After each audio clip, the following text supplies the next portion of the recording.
lately I've been wondering, what have I been missing out on by just focusing on hardtails? Today we're gonna find out. So today we're gonna ride a full suspension, a modern new full suspension, to see what I've been missing out on. The bike we're gonna be on today is the brand new 2025 Ari Signal Peak Pro. We're gonna talk more about this on the trail, but it's a 110, 120 mil XC race bike with trail manners, as they tell me. Oh, I'm excited. It's been years since I've been on this trail. Isn't it so fun re-riding a trail you used to ride all the time and going back to home trails? One thing we kind of miss on most hardtails is someone taking them seriously and paying attention to them. For most companies, hardtails kind of get left behind in the tech.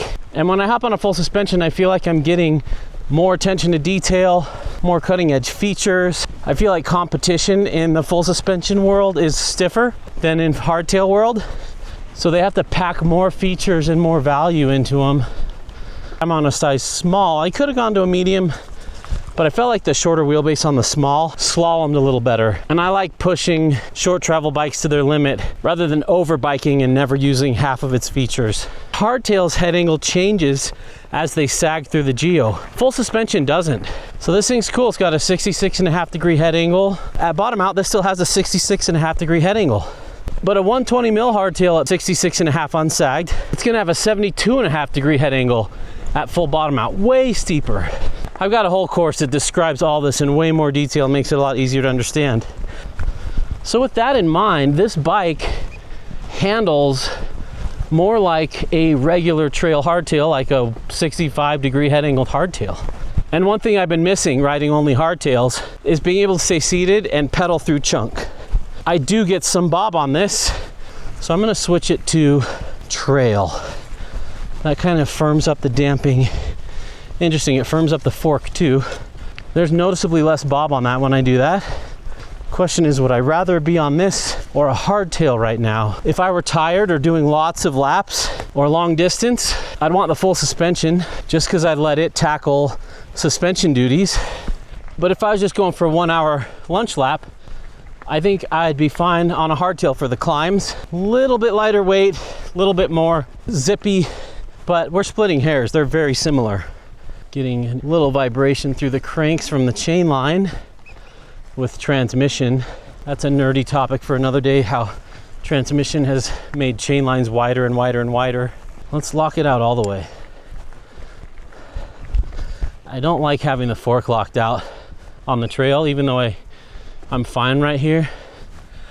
Yeah, I'm going back to pedal mode where it's got a little more give. Just feel like it tracks the ground a little better. Still efficient. Where I would want the lockout is in a race situation, sprinting at the start gate or sprinting at the finish line or sprinting on a paved section. Makes sense to lock it out there. But as an everyday trail user, I don't have a need for it. I just leave this unlocked all the time. The biggest issue with the lockout is forgetting to unlock it. Now we're fully open, a little bit more active. You get a little more bob, even with this efficient design, when the suspension's fully open. So one thing I've been missing out on is just that smooth, even power delivery, where the rear end is just glued to the ground no matter what I'm coming through. I've been missing just that little extra bit of control in the bumps and chunk. I've been missing a bit of extra speed. I can definitely ride a bike like this faster than my hardtail. Is that better? Maybe, but I don't measure enjoyment by max speed through a section. This accelerates nicely through switchback corners. Most people do the opposite. They're tired, they get to a corner, and they just want to slow down and grunt it out. What you want to do instead is attack it and accelerate into it and let your momentum carry you through.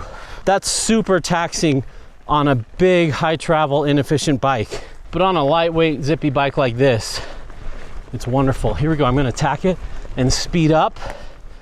It burns more energy, but I'm through. Now I can rest a little. I'm gonna do the same thing here. Push through it faster. Now I'm resting right now. I'm about to push through, even though this is a little bit of a long push here. I'm gonna attack it and sprint it a little more. And I definitely feel suspension movement sprinting versus a hardtail. Whether that's like sapping a noticeable amount of energy, I'm not sure, but you feel it. I found a bonus line on this climb. It's about knee height and it's after a good incline, so you're pretty tired by the time you're here and you don't have much momentum. But we're gonna see how the full suspension tracks through this. On a hardtail, you can't just keep power down the whole way or you'll spin when you get on corners or in holes. But I'm hoping that on a full suspension, it'll track enough that I can just put constant power all the way through.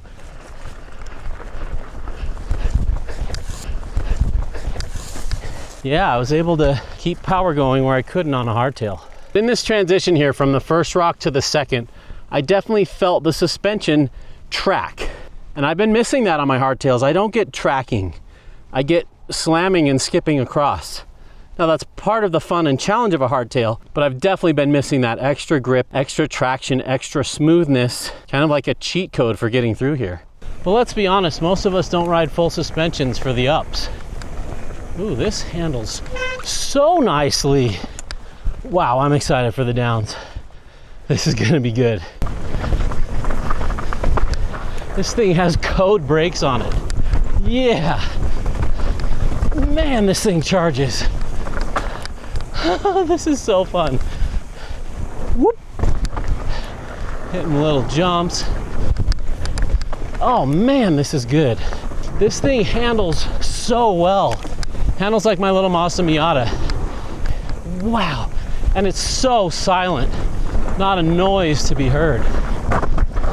Holy cow. I've been missing out, you guys. This is so much fun.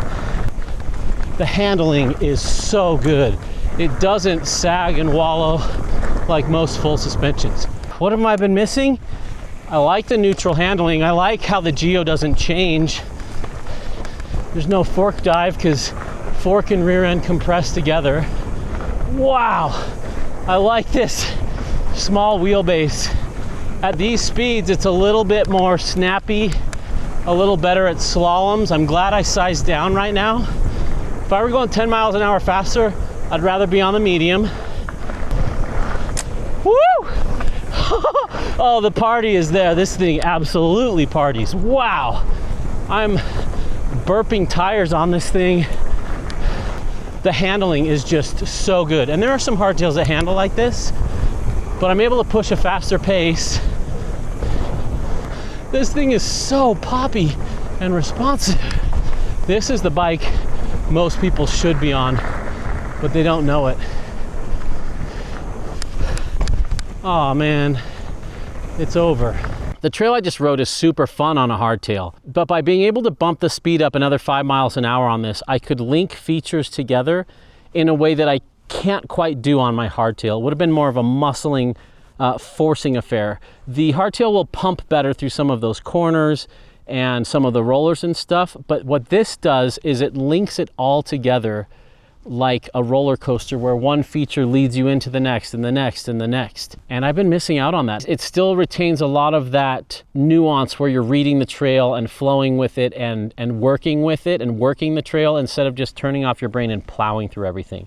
For efficiency, I much prefer how a hardtail climbs. This still had some bob in it. It wasn't perfect, but I've definitely been missing out on a certain type of party by not focusing more on these bikes. But secretly, while enduro bikes are getting rowdier and rowdier and rowdier, so have XC bikes, and they've just been like these little sleeper bikes in the background getting better and better. And it's amazing how far they've come. I've missed out on a lot by not focusing on these super capable new wave XC race bikes. I'm super grateful for all my subscribers. You guys are amazing. This year I have a goal to hit 100,000 subscribers. So please help me out by hitting that subscribe button. And if you enjoyed this video, give it a like. In addition to reviewing bikes, my other part of my job is working with people to help them select the perfect bike for their riding style and budget. If you're stuck between bikes or you're into this sport new and needing some help, or you've been here forever but you haven't been able to ride all the bikes that I have, and you want my input, become a patron today. I'd love to work with you one-on-one to help you find the perfect bike for your budget. That includes used bikes. A lot of people have a limited budget, but they want something special, but they don't know how to navigate used bikes to know what to look for and what to avoid, and I help with that as well. So if you're worried about buying the wrong bike or not spending your money wisely, I definitely think it's worth signing up for that service. And if you want to learn how mountain bike geometry works and how bike design works, I have a 130 video long master course that I built just on mountain bike geometry. I'd love to help you over there. By testing this bike out, I think I've opened my eyes to a whole new type of party on the trail, and I want to explore this more on the channel. I'm really intrigued about this idea of focusing more on not just hardtails, but all genres of mountain bikes. What do you think? Would you like to see more than just hardtails on this channel? This video is completely independent. Nobody paid for it. As always, thanks for watching, everybody. You guys are amazing. Thanks for your positivity and encouragement and stoke about all things bicycle and outdoors. There's a party in the mountains, and you're invited.